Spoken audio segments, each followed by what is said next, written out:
narinig naman po natin ang ating Pangulong Bongbong Marcos na talagang nagpatawag na siya ng it's a time para sa isang bayanihan talaga. Dahil hindi naman talaga kaya ng gobyerno lamang, talagang bayanihan po ng buong bansa. No?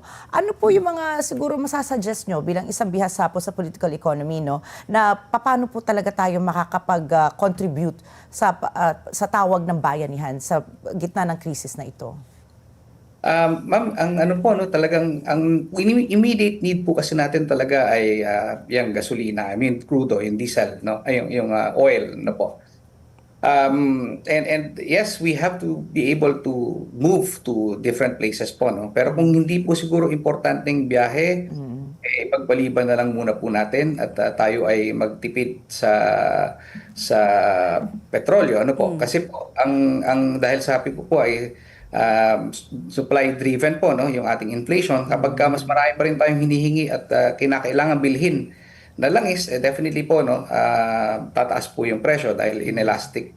Kumbaga mas mahal, mas marami tayong kailangan bilhin, and mas konti lang nagtitinda, mas mahal po natin kailangan mabili or ma-replenish yung anuman pong ginagastos natin. So kung hindi po natin kailangan magbiyahe and we need to cut on our trips, siguro po bawas-bawasan muna po natin yung pagbiyahe. At Pagpapasyal, oo, paglamierda. Oo. Sabi rin po ng DOE na kung sakasakali po that we can reduce our temperature sa air conditioning po natin to 24 degrees.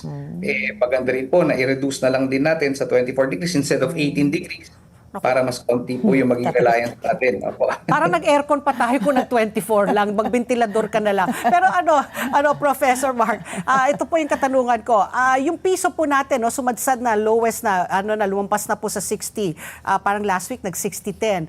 Inaasahan nyo po ba na sasadsad pa ito mas lalo? Tapos when they say BSP is going to increase the interest rate, ito ba, iinganyo ba nila ang mga tao na may konting surplus, may konting savings ilagay sa bangko? Tataasan rin ba nila yung interest rates? Paano po yan? Ang utang, pag umutang ka sa bangko, mas mataas na rin ang interest rate? Paano po yun? Generally po, kapag po gusto nyong i-curb yung inflation, ano po, para pababain yung inflation, ang sinasabi po nila is nagtataas ng interest rates ang BSP. Ang dahilan po niyan is that para dun sa mga hindi naman kailangang umutang muna, ayaw ko munang bumili ng kotse, dahil mataas ang bibili ako ng kotse pero dahil mataas ang interest rate, hindi muna ako bibili ng kotse. Oo. Or mag-expand ako ng aking negosyo, magdadalong isip muna ako bago ako umutang para magdagdag ng negosyo. So yan po, inaasahan po nila na pag tinaas ang interest rate, somehow it dampens or yung inflation po medyo natatame. Ano po?